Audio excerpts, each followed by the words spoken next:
When Michael Thompson found himself crying in his car outside the grocery store at 42 years old, he couldn't understand how his life had become so small. The man who once managed entire marketing campaigns for Fortune 500 companies was now paralyzed by the thought of buying the wrong brand of yogurt. His hands shook as he dialed his wife's number, knowing he'd already made a mistake somehow. "Sarah, I'm at the store. Which Greek yogurt did you want again?" His voice carried that familiar apologetic tone he'd developed over the past 8 years of marriage. "Are you kidding me right now, Michael?"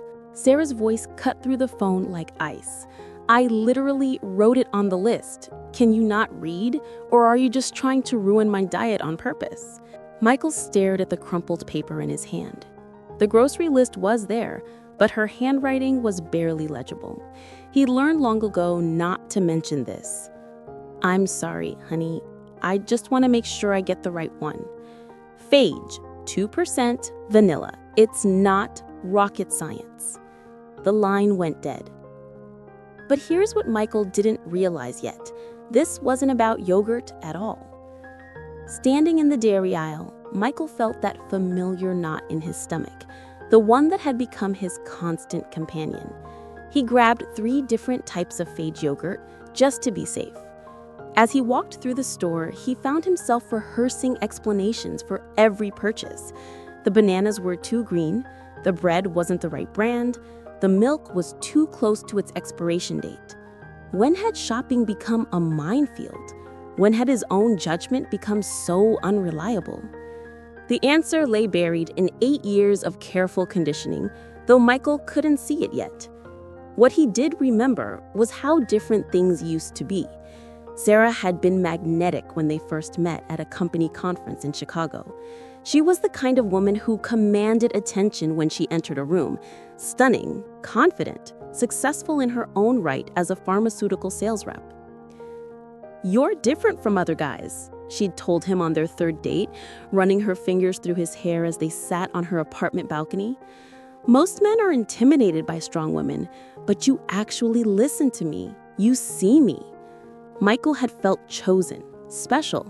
Sarah could have been with anyone, but she'd picked him, the quiet, dependable marketing director, who preferred books to bars, who brought her coffee exactly how she liked it, who remembered every story she told him about her difficult childhood and demanding job. But something shifted after their wedding. The woman who had once praised his thoughtfulness began finding fault with it. The man who had once been her rock became her biggest source of frustration. "You're suffocating me," she'd say when he asked about her day. "Why do you always need to know everything?" "You're not ambitious enough," she'd tell him when he expressed contentment with his current job. "Other husbands are out there making real money, building something." "You're too sensitive" became her favorite phrase whenever he tried to discuss how her words affected him. The thing about living with someone who needs to be the center of the universe is that everyone else starts to fade around the edges. Michael's friends stopped calling after enough canceled plans. His family learned to ask about Sarah first in every conversation, because if they didn't, she'd pout for days about being ignored. Michael's sister Jennifer had tried to warn him during their engagement. "She's a lot, Mike. Are you sure you're happy? You seem different around her. Smaller somehow." He defended Sarah then, explaining how successful and ambitious she was, how she pushed him to be better. But now, standing in the grocery store parking lot, he wondered if Jennifer had seen something he'd missed.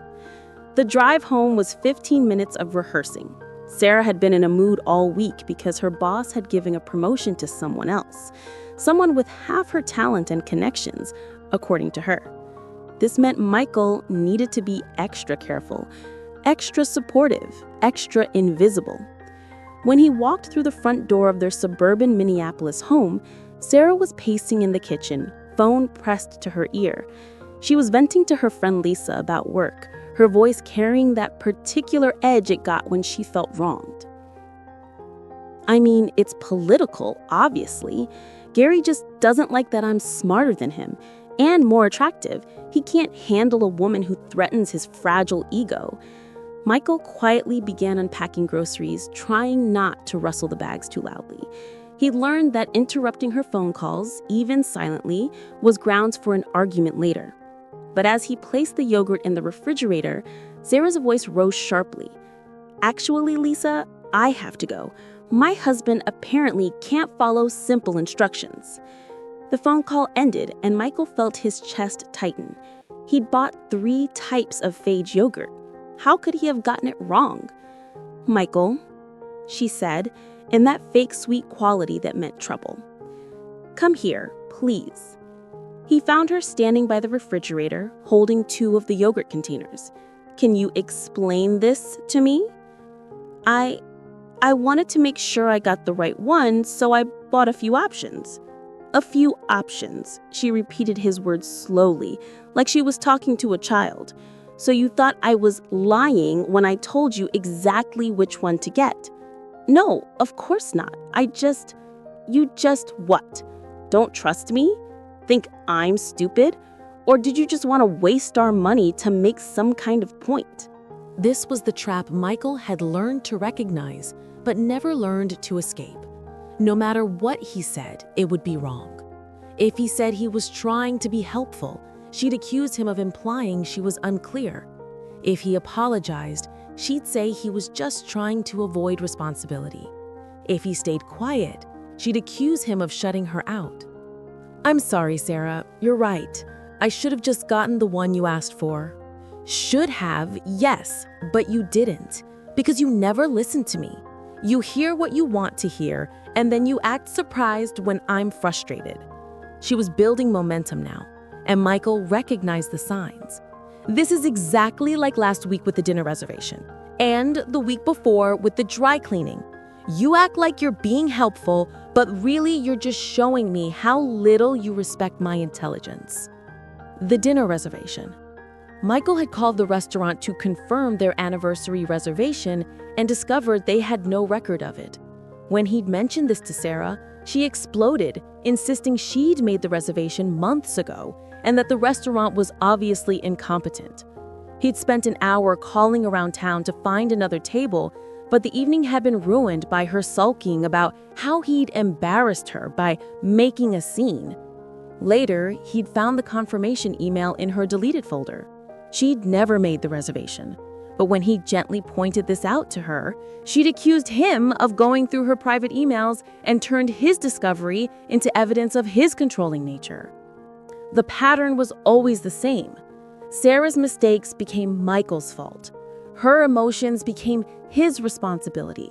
Her needs became the only needs that mattered. "You know what?" Sarah continued, her voice rising. "I'm tired of this. I'm tired of feeling like I can't depend on my own husband for the simplest things. Do you have any idea how embarrassing it is to have friends whose husbands actually support them? Lisa's husband just surprised her with a weekend in Napa. Jennifer's husband is putting in a pool. And what do I get? A husband who can't even buy yogurt without making it a federal case."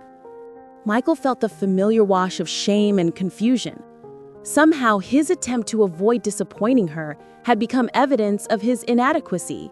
His trying too hard had become not trying hard enough. But something was stirring in him that afternoon. Maybe it was the way the grocery store clerk had looked at him with pity when he'd anxiously asked if she thought 3 yogurts was too many. Maybe it was the memory of his sister's words from years ago. Or maybe it was the simple exhaustion of trying to be perfect for someone who kept changing the definition of perfection. "Sarah," he said quietly, "I bought yogurt.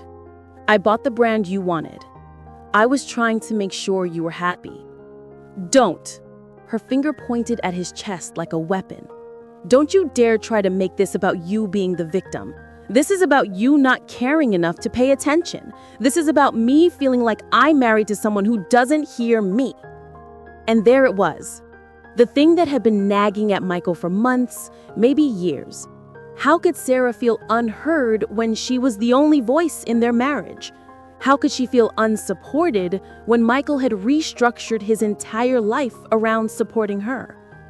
That night, as Sarah gave him the silent treatment over dinner, Michael found himself really looking at his wife for the first time in years. She was scrolling through Instagram, occasionally showing him photos of friends' vacations and new purchases, with commentary about how some people knew how to live well. Her beauty was still there, but there was something else now. Something hard around her eyes, something calculating in her smile. When had she stopped asking about his day?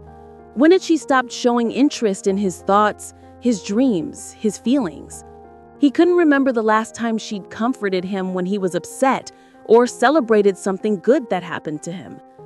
In fact, Michael realized with growing clarity, good things happening to him seemed to make Sarah unhappy. When he gotten a small promotion last year, her response was to point out how much more money her friend's husband made. When his short story had been published in a local magazine, she asked why he was wasting time on hobbies instead of focusing on his career. The woman who had once claimed to see him had somehow stopped seeing him entirely. But what Michael didn't understand yet was that Sarah had never really seen him at all. She had seen his usefulness, his willingness to make her the center of his universe, his ability to provide attention, admiration, and support without asking for much in return. This revelation didn't come to Michael all at once. It built slowly over the following weeks, through a series of small but significant moments that began to form a pattern he couldn't ignore. There was the night Sarah came home late from work, without calling, then berated Michael for checking up on her when he expressed relief that she was safe. There was the morning she criticized the way he loaded the dishwasher and then got angry when he offered to redo it because his willingness to fix it somehow proved he'd been careless on purpose. There was the dinner party where Sarah spent the entire evening talking about her achievements and complaints while Michael served drinks and cleaned up, never once including him in conversation or acknowledging his efforts. When their friends thanked him for his hospitality, Sarah actually rolled her eyes. But the moment that changed everything happened on a Tuesday evening in March. Michael had been working late on a project he was excited about, a marketing campaign for a local nonprofit that combined his professional skills with his personal values. He came home energized, ready to share his enthusiasm with his wife. "Sarah, you won't believe the day I had. Remember that nonprofit campaign I've been working on? Well, the client loved the concept, and they think it might win some industry awards. I haven't felt this passionate about work in years." Sarah looked up from her phone with an expression of mild annoyance. "That's nice, honey. Can you take out the garbage? I asked you this morning and you forgot." He had taken out the garbage that morning. He distinctly remembered doing it before work. But that wasn't what stopped him cold. It was the complete lack of interest in his excitement, the dismissive tone, the immediate redirect to his supposed failures. "Did you hear what I said about the campaign?" "Yeah, some work thing. That's great." She returned to her phone. "The garbage truck comes early tomorrow, so don't forget again." Standing in their living room, Michael felt something crack open inside his chest. Not his heart breaking. That had been happening slowly for years. This was something else. This was the sound of clarity. When was the last time Sarah had celebrated something he'd accomplished? When was the last time she asked about his dreams, his fears, his thoughts on anything that didn't directly affect her? When was the last time she showed genuine curiosity about his inner life? He couldn't remember, because it had never happened. The woman he'd married had been performing interest in him, not feeling it. She had been love-bombing him with attention and affection to secure his devotion, then gradually withdrawing it once she felt confident in his attachment. The cycle Sarah had created was brilliant in its simplicity. She would be cold and critical until he desperately tried to please her, then offer just enough warmth to keep him hoping, before returning to coldness when she felt secure again. Michael began to see their entire relationship differently. The early days when Sarah seemed so interested in his thoughts and feelings, had she really been listening, or had she been gathering information, learning his vulnerabilities, his triggers, his deepest needs so she could later use them to control him? The fights that always seemed to end with him apologizing even when he wasn't sure what he'd done wrong. The way his opinions had gradually become less important than keeping peace. The way his friends and family had slowly disappeared from their social circle, leaving him more dependent on Sarah's approval for connection and validation. But recognizing the pattern and knowing what to do about it were two different things entirely. Michael tried talking to Sarah about his feelings, choosing his words carefully, speaking from a place of love and desire to improve their marriage. The conversation went about as well as a conversation about relationship problems goes with someone who doesn't believe they have problems. "You're being ridiculous," Sarah told him. "Every marriage has issues. You're just looking for things to complain about because you're stressed about work. Maybe you should see someone about your anxiety instead of projecting it onto our relationship." When he suggested couples therapy, she laughed. "We don't need therapy. You need to learn how to communicate better and stop being so emotional about everything." When he tried to explain how her criticism affected him, she turned it around. "So now I'm not allowed to have opinions. I'm supposed to pretend everything you do is perfect? I'm trying to help you be better, Michael. Most wives wouldn't even bother." Every attempt at honest conversation became evidence of his deficiency. His desire to improve their relationship became proof that he was the problem in their relationship. The isolation was perhaps the most devastating part. Michael had no close friends left to talk to about what he was experiencing. Sarah had systematically created conflict with anyone who might offer him perspective or support. His college buddy Dave was immature and a bad influence. His sister Jennifer was jealous of their relationship and trying to cause problems. His co-worker Tom, who had tried to maintain their friendship, was probably interested in Sarah and trying to break up their marriage. One by one, Michael had allowed these relationships to fade rather than deal with Sarah's anger and suspicion. Now at 42, he found himself profoundly alone with his growing awareness that his marriage might be fundamentally broken. The turning point came 6 months later on what should have been a happy day. Michael had been promoted to senior director, a position he'd worked toward for years. The promotion came with a significant salary increase and the opportunity to lead a team on projects he cared about. He decided to surprise Sarah by making dinner reservations at her favorite restaurant to celebrate. He left work early, bought flowers, and even stopped by the bakery to get the chocolate cake she loved. When Sarah came home and saw the flowers, her first response wasn't joy or curiosity, it was suspicion. "What did you do?" "I got promoted," Michael said, trying to match her energy to his excitement. "Senior director. We're going to dinner to celebrate." Sarah stared at him for a long moment, and Michael watched something he couldn't quite identify flicker across her face. It might have been anger, or perhaps disappointment. "When do you start?" "Next month. The salary increase is significant, and I'll finally get to work on the kind of campaigns I've always wanted to." "How much of an increase?" Michael told her the number, and Sarah's expression shifted again. She was quiet for several minutes, and Michael waited, hoping for enthusiasm, pride, maybe even a hug. Instead, she said, "Well, it's about time. You've been passed over how many times now? I was starting to wonder if you'd ever figure out how to play the game." The words hit Michael like cold water. Even his professional success had to be reframed as evidence of his previous inadequacy. There could be no moment of pure celebration, no acknowledgement of his hard work or talent, no genuine happiness for his achievement. But then Sarah did something that surprised him. She smiled, stepped closer, and put her arms around his neck. "I'm proud of you, baby.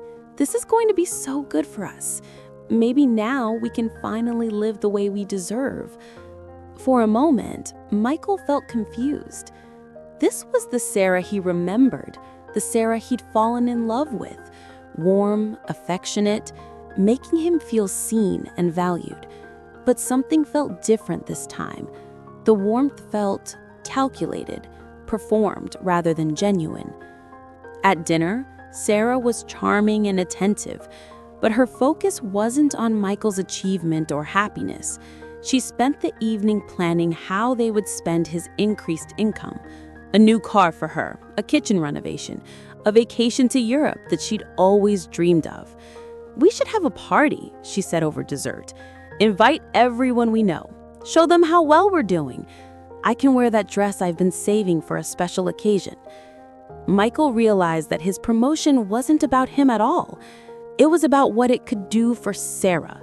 The attention she could get from hosting a party, the status of having a successful husband, the money she could spend on herself.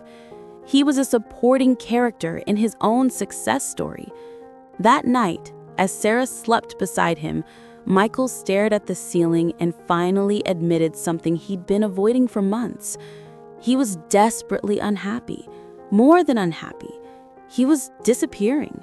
The man who had once had opinions, interests, dreams, and friendships was slowly being erased by the constant need to manage Sarah's emotions and ego. He thought about their wedding day, how he'd promised to love and honor her in sickness and health, for better and worse. But what happened when worse wasn't a temporary crisis, but a fundamental incompatibility? What happened when loving someone required you to stop loving yourself? The next morning, as Sarah outlined her plans for spending his raise over breakfast, Michael made a decision that surprised him with its clarity. "I think I need to talk to someone," he said quietly. Sarah looked up from her phone, where she'd been browsing vacation rentals. "Talk to someone about what?" "About us. About me. About how I've been feeling lately." The temperature in the room seemed to drop 20 degrees. Sarah set down her phone with deliberate precision. "What exactly are you trying to say, Michael?" "I'm saying I think I need some professional help figuring out why I feel so lost lately." Sarah's response was swift and brutal. "So now, our marriage is so terrible that you need therapy? How do you think that makes me look? What are you going to tell some stranger about me, about us?" "It's not about making you look anyway, Sarah. It's about me trying to understand." "Understand what? That you're married to a woman who expects you to be a responsible adult? That you have a wife who cares enough to point out when you're not living up to your potential? God, Michael, most men would kill to have someone who believes in them the way I believe in you." But as Sarah spoke, Michael heard something he'd never noticed before. She was afraid, genuinely afraid of him seeking outside perspective on their relationship. And her fear told him everything he needed to know about whether his instincts were correct. 2 weeks later, Michael found himself sitting in a comfortable office across from Dr. Emily Carter, a therapist his employee assistance program had recommended. He'd never been to therapy before and wasn't sure where to start. "What brings you here today, Michael?" Dr. Carter asked, her voice warm but professional. Michael found himself crying before he could answer. Not the angry tears he'd grown accustomed to, but something deeper. Relief, maybe, or grief for the man he used to be. "I don't know who I am anymore," he finally managed. "I love my wife, but I feel like I'm disappearing, and I don't know if that's normal or if there's something wrong with me or if what? If there's something wrong with my marriage." Dr. Carter listened as Michael described his relationship with Sarah. She didn't interrupt or offer immediate judgments. She asked gentle questions that helped Michael see patterns he'd been too close to recognize. "How do you feel when you're with Sarah?" she asked during their third session. Michael thought about it. "Anxious, like I'm walking on eggshells. Like I'm always one mistake away from, I don't know, disappointing her, making her angry." "And how do you feel when you're not with her?" This question surprised Michael. He realized he felt lighter when Sarah wasn't around, more like himself, able to have opinions and make decisions without second-guessing everything.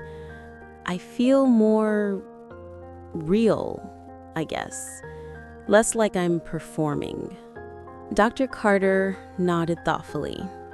"Michael, I want you to know that what you're describing, the walking on eggshells, the constant self-doubt, the feeling of disappearing, these are common experiences for people in relationships with narcissistic dynamics."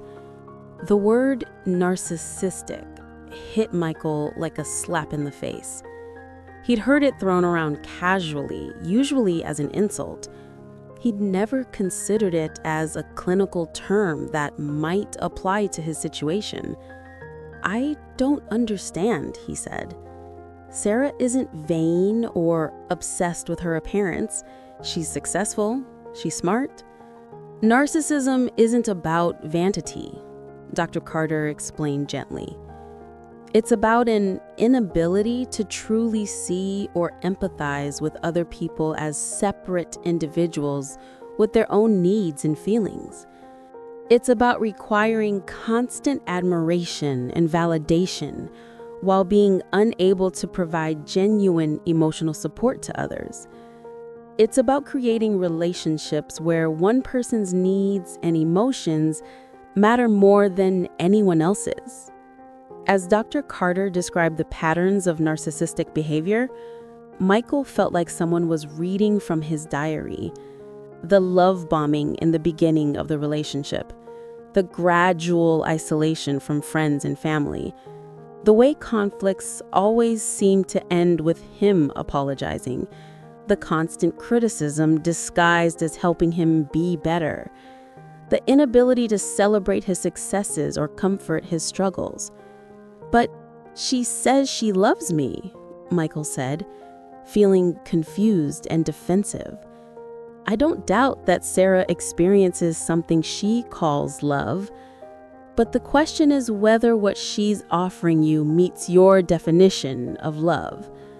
Does it make you feel seen, supported, valued for who you are? Does it allow you to grow and express yourself authentically? Does it create space for your needs and emotions?" Michael knew the answer, but it took him several more sessions to say it out loud. No, it doesn't. The hardest part of therapy wasn't recognizing the problems in his marriage. It was accepting that he had played a role in creating the dynamic. Dr. Carter helped him understand that his people-pleasing tendencies, his desire to avoid conflict, and his willingness to sacrifice his own needs had made him an ideal partner for someone with narcissistic traits. "This doesn't make it your fault," she emphasized repeatedly. "But understanding your part in the dynamic gives you power to change it." Change, however, was more complicated than Michael had imagined. Armed with new awareness, he began setting small boundaries with Sarah. He stopped apologizing for things that weren't his fault. He started expressing his opinions instead of automatically agreeing with hers. He began spending time with an old friend who had reached out after years of distance. Sarah's response to these changes was swift and intense. The woman who had once accused him of not being ambitious enough now accused him of being selfish and uncaring. The woman who had criticized him for being too emotional now accused him of being cold and distant. Every boundary he set was framed as evidence that therapy was turning him against her and filling his head with lies. The fights became more frequent and more intense. Sarah oscillated between rage and charm, sometimes within the same conversation. She would scream at him for being unsupportive, then, an hour later, bring him his favorite coffee and ask sweetly, "Why do you seem so distant?" "You're different," she told him one evening after a particularly difficult argument. "You used to care about making me happy. Now it's like you don't even love me anymore." Michael looked at his wife, really looked at her, and felt something shift inside him one final time. "I do love you, Sarah. But I'm starting to understand that the way you experience love and the way I experience love are very different things. And I don't think either of us is getting what we need." The conversation that followed lasted until 3 in the morning. Sarah cried, bargained, promised to change, accused him of abandoning her, blamed her therapist for brainwashing him, and finally, in a moment of raw honesty that surprised them both, admitted something that explained everything. "I don't know how to love someone without controlling them. Everyone always leaves me. Everyone always chooses something else over me, so I try to make sure they can't.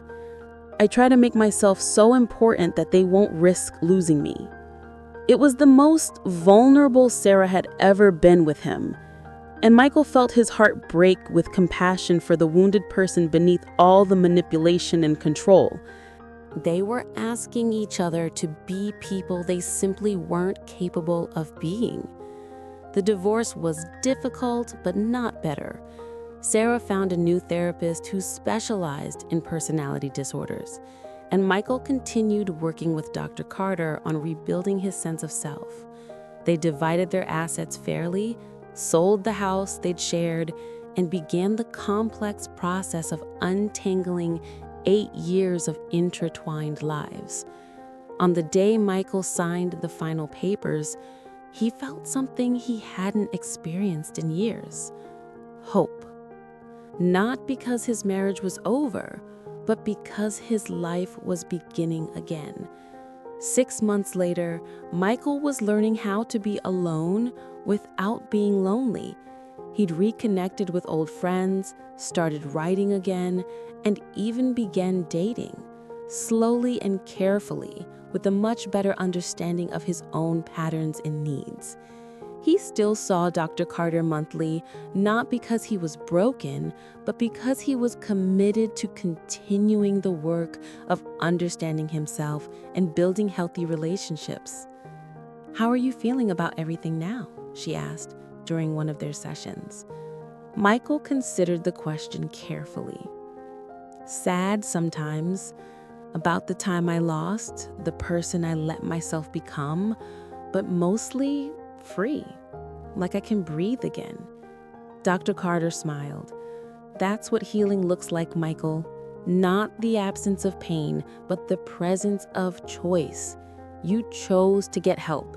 You chose to set boundaries.